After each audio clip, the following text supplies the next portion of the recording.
رمضان برکتوں رحمتوں اور نعمتوں سے بھرپور مہینہ،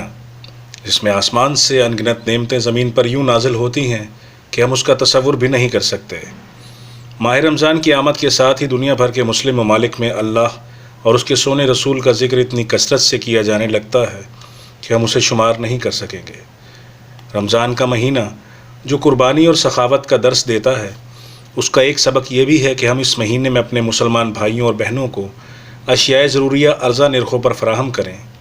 لیکن افسوس کا مقام ہے کہ ہم رمضان آتے ہی ان اشیاء کے نرخوں میں اتنا اضافہ کر دیتے ہیں کہ عام آدمی کے لیے انہیں خریدنا کسی خواب سے کم نہیں ہوتا۔ دنیا کے وہ ممالک جن کا سرکاری مذہب اسلام نہیں، وہ بھی آمد رمضان کی مناسبت سے مسلمانوں کے لیے روز مرہ استعمال کی اشیاء کی قیمتوں میں از خود کمی کر دیتے ہیں تاکہ مسلمان اس سے بھرپور فائدہ اٹھا سکیں۔ لیکن انتہائی افسوس کا مقام ہے کہ ہمارے ملک میں مٹھی بھر ذخیرہ اندوز، منافع خور اور گھٹیا سوچ کے حامل چند افراد رمضان کی آمد کے ساتھ ہی بازاروں اور مارکیٹوں میں اشیاء ضروریہ کے نرخوں میں اضافہ کر دیتے ہیں۔ روز مرہ استعمال کی اشیاء کو اپنے گوداموں میں ذخیرہ کر لیتے ہیں تاکہ موقع محل کی مناسبت سے ان اشیاء کے کئی گنا نرخ وصول کیے جا سکیں۔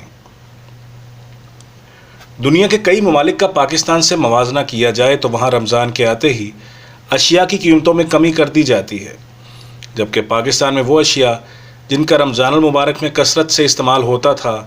ان کو یا تو سرے سے مارکیٹ سے غائب کر دیا گیا ہے یا پھر ان کی قیمتیں اس قدر بلند کر دی گئی ہیں کہ عام آدمی ان کو خریدنے کے بارے میں سوچ بھی نہیں سکتا۔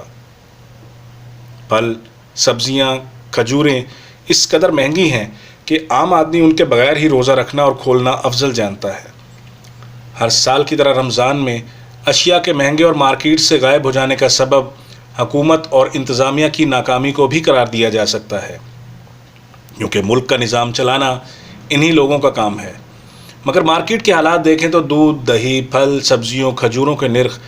اس مقام پر پہنچ چکے ہیں کہ عام انسان کی دسترس سے باہر ہو چکے ہیں۔ اس سے ثابت ہوتا ہے کہ حکومت ان ذخیرہ اندوزوں اور گراں فروشوں پر قابو پانے میں ناکام ہو چکی ہے۔ وہ لوگ جو 1 روپے مالیت کی چیز رمضان میں 10 روپے میں فروخت کرتے ہیں،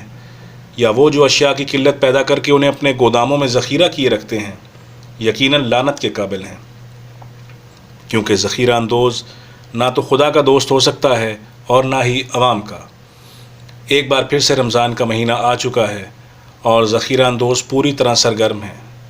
لیکن حکومت کسی کے خلاف کارروائی کرنے کی بجائے کانوں میں روئی دیے سوئی پڑی ہے۔ اب دیکھنا یہ ہے کہ حکومت ان ذخیرہ اندوزوں کے خلاف کارروائی کرتی ہے یا اس کا کام صرف بیان جاری کرنے تک ہی محدود رہتا ہے۔ کیمرہ مین محمد عرفان کے ساتھ ندیم ساجد، شہر لاہور۔